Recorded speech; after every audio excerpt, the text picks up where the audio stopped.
There was a wise man in history. His name was Socrates.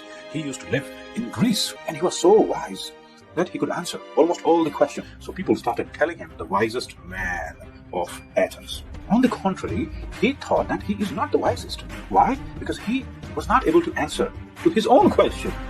Okay, the question was that, what is the most worthwhile thing to do in one's life? So he went to someone called the Oracle of Delphi.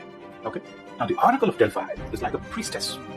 Okay, the goddess of truth said this, that a man who still thinks that he is not the wisest man of all, despite knowing so many things, is the wisest man of all. Right?